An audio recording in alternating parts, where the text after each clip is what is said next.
Today, I'm going to be discussing the 10 most important things that will fix EA FC26, and EA, I hope you're listening, because we really need to change this game.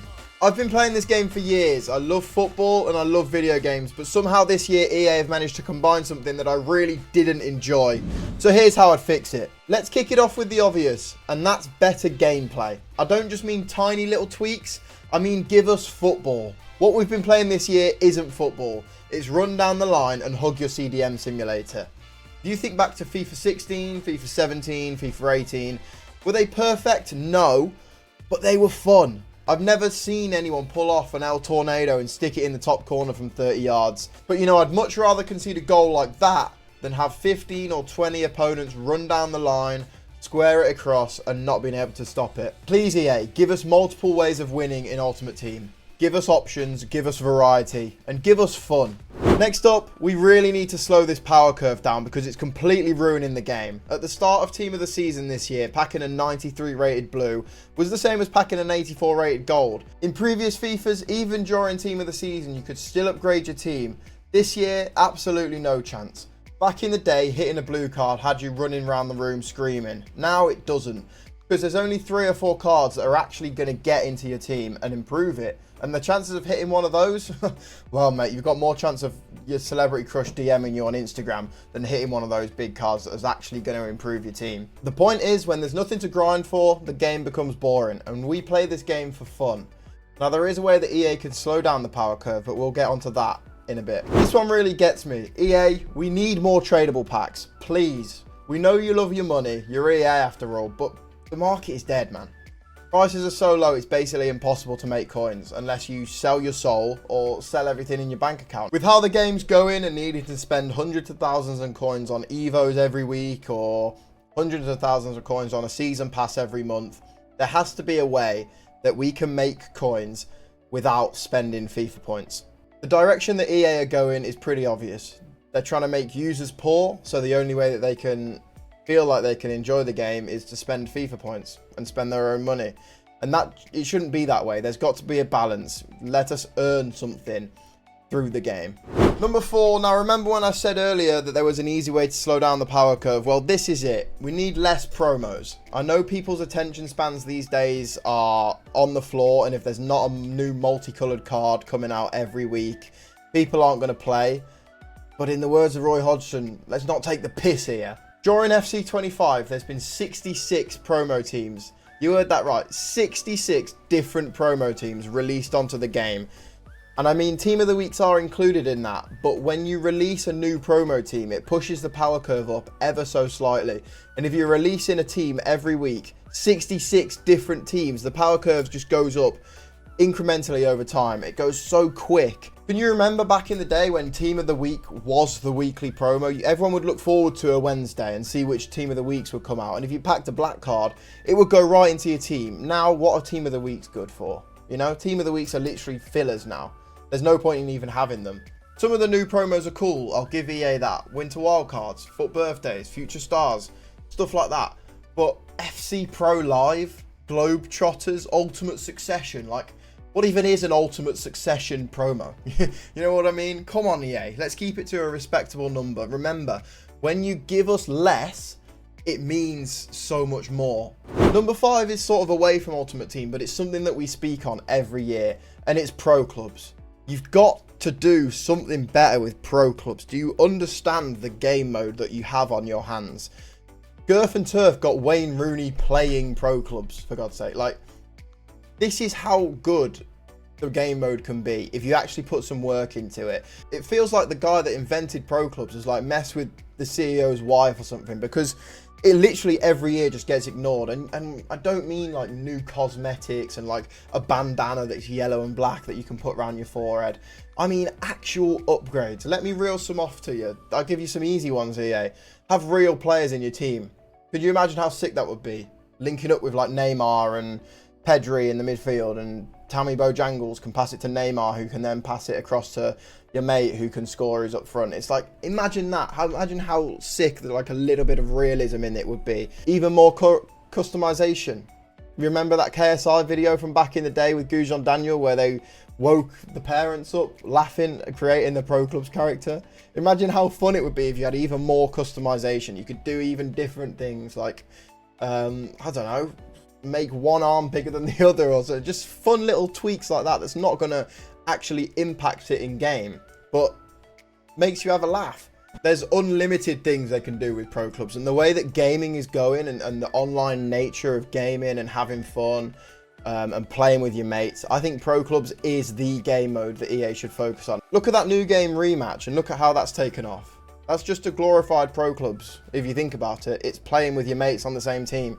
EA, do something with Pro Clubs. Stadium customization, a practice arena, custom kits, custom logos, new teammate customization.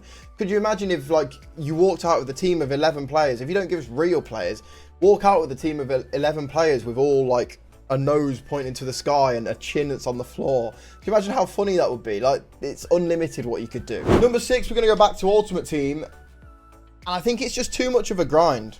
Nepenthes put a tweet out the other day saying, do you think Ultimate Team sort of ran its course and EA need to look for a new game mode? But I just think it's too much of a grind. Like, I've been away in Slovakia for a week and I've come back and I'm so far behind. I tried to play Foot Champs this week and I only got 7 wins.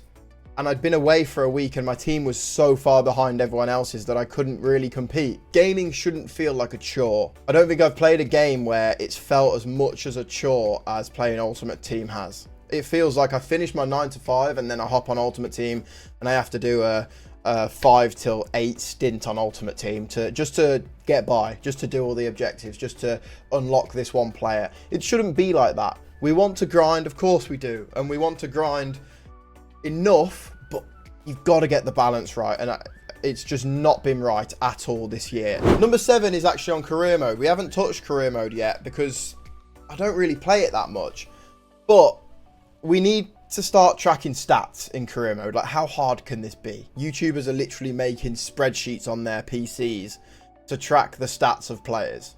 Like, come on, I'm not asking for FM style databases. Obviously that would be amazing, but we'll never get that with EA.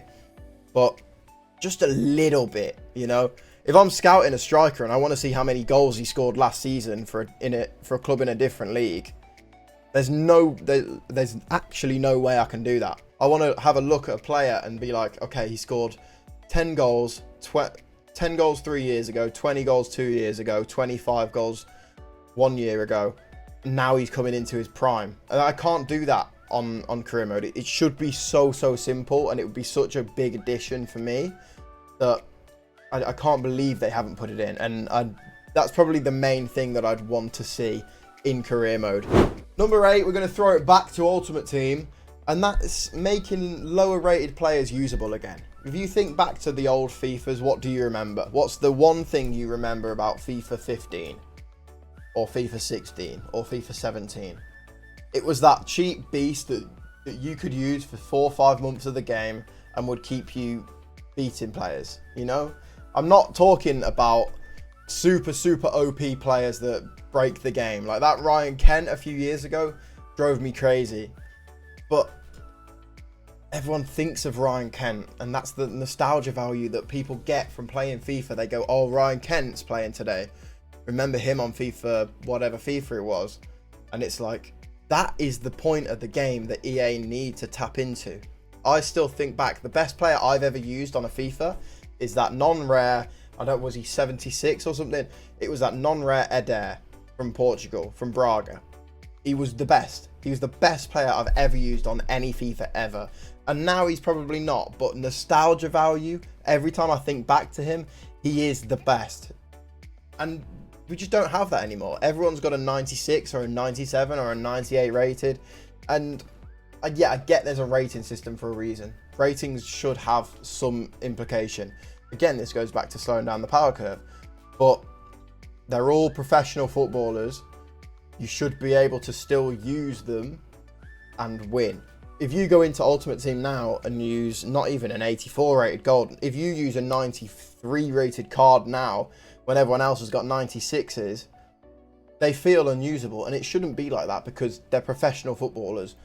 They should be usable for a long time, and that's what makes FIFA great, you know? That's what made the old FIFAs great. I could use an Eder, I could use a Jackson Martinez and batter people, even though they weren't, you know, the best players in the game. There was something fun about that.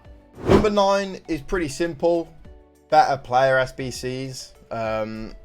For the whole year this year, we've had like 4 or 5 really good player SBCs, and that's been about it. We haven't had a good one since Ruud Gullit, which I actually didn't do because I thought the power curve would move too quick.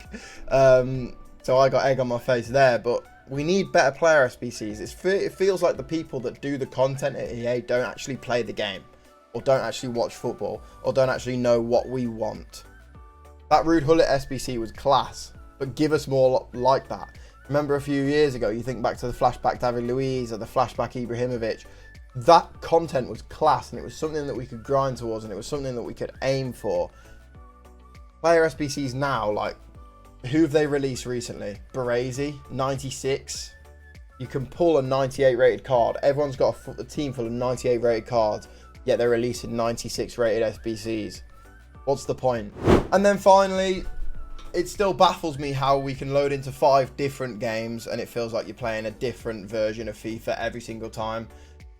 I know there's a lot of players playing, and I know the servers are probably good, but they need to be so much better. You load into a game of Fortnite and drop in, it feels like you're playing the same game every single time, and they've got so many more players than FIFA does. I can't believe you can load into one game and it feels smooth, and then load into another game and it'll feel completely different, completely clunky. Your players feel like they've got a -10 downgrade on pace. Sort the servers out, and if you give us a level playing field every single game, I think it'd be so much more enjoyable, and I think you'd actually keep people for longer in the game because they can enjoy it.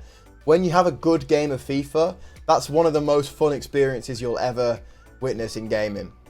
A good game of FIFA. Even if you lose, if it's close and you can ping passes all over the place and they go really quick and your players feel fast and you can do skill moves and exit them quickly, it feels so fun.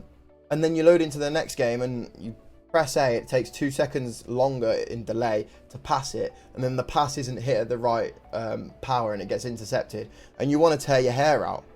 Give us the same game over and over again, please. That's all we're asking for. Better servers, more fun. So there you have it. Those are my top 10 things that I'd include in FC26 to make it a better game. Do you agree? What would you want to fix the most? Drop your thoughts in the comment section below. I've still got so many more ideas. So if you do want to see a part 2, get commenting and I'll include some of yours in the next video. And yeah, I've trashed EA quite a little bit in this video, but I still play this game every day for some reason. And if you want to see me rage, cry and lose my mind, click this video right here to watch some more.